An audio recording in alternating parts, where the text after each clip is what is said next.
Kia ora koutou, it's Sissy here from Neighbours Day. I spoke to Lawrence Davenhill about some of the pesky plants that people might be wanting to swap and what we can do about it and how we know what they are. So the National Pest Plant Accord is designed to prevent the sale, distribution and propagation of a set list of plants within Aotearoa. So the plants on the list aren't necessarily banned from being in your garden or your home, but taking cuttings or seeds and moving them around, giving them to friends and things like that is all banned under the Biosecurity Act. So the big problem with the plants is that they could seriously damage the New Zealand economy and the environment. Many of the plants on the list are already having major impacts on our bush and on our coastal environments and places like that. So they've already been shown to cause a lot of damage. Most of them, if left unchecked, will just take over the areas that they're in. So you'll have vines climbing up native trees and smothering them, and weeds just covering all of the cliffs around coastal areas. So it's things like that we're trying to stop happening by stopping them spread around via people. I went on your website and there's like 14 pages of these different plants, but what would be like the top 10 offenders?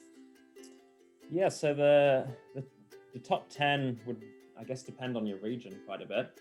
But the 10 most common ones, which get traded around a bit because people don't realise that they're not allowed to be distributed, would be probably the first one would be Tradescantia fluminensis, otherwise known as Wandering Willie.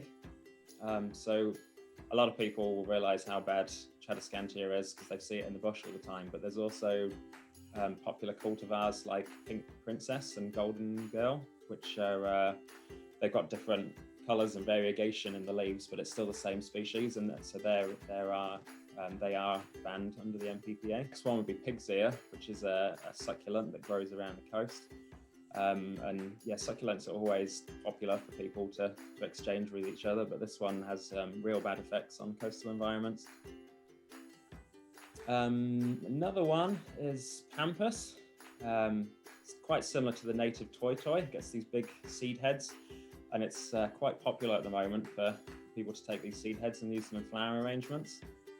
But each of those seed heads has thousands of seeds covering it, and they get spread around by the wind and they can travel huge distances. So it's a real problem. Another bad one is banana passion fruit.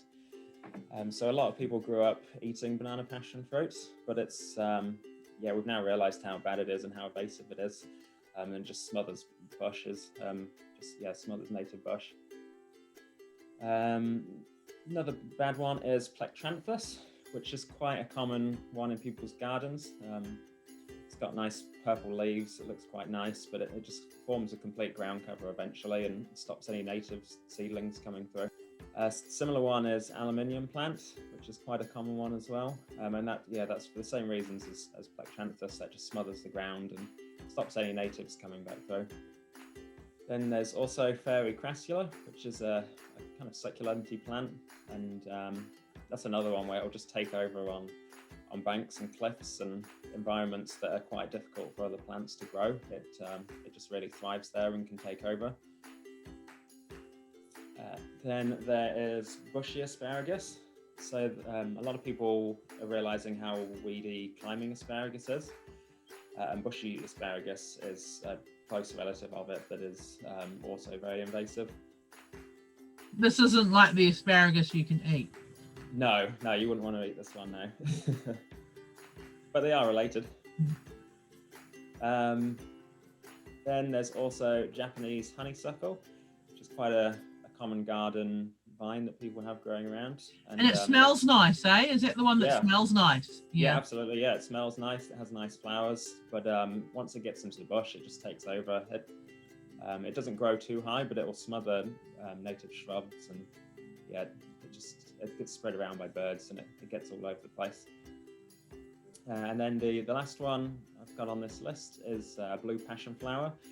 So that's another passion flower. So it gets this real nice flower that looks like a clock, but it just spreads everywhere. It grows incredibly fast in warm climates.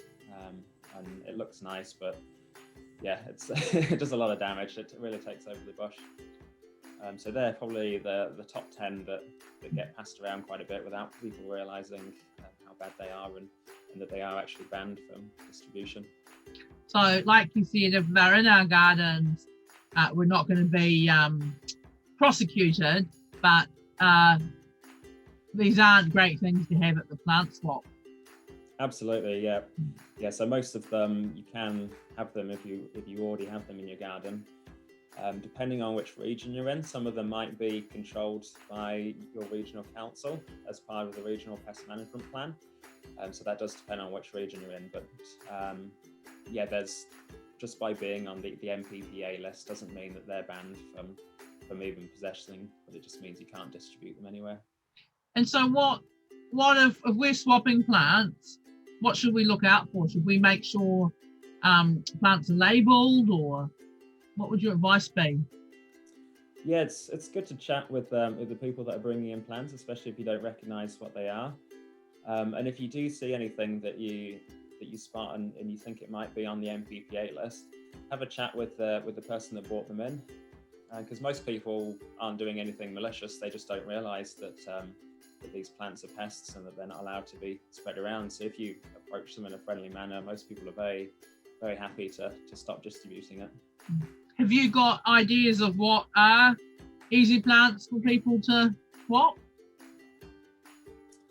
There's quite a lot of natives that put out a ton of seed, and that would be great to be spreading some of them. So things like Corphi put out loads of seeds. So that'd be great if people could give a go at propagating some of the native plants and putting them in their gardens. The native birds would really love that. Just search online for NPPA pest.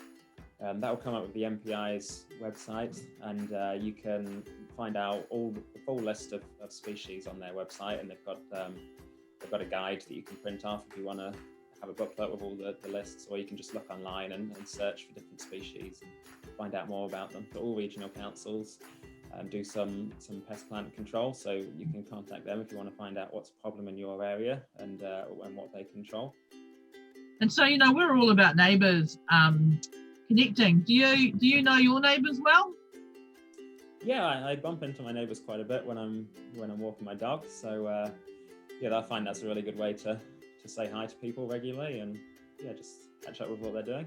Yeah, having a dog's a great way of connecting, eh? Yeah, definitely, yeah.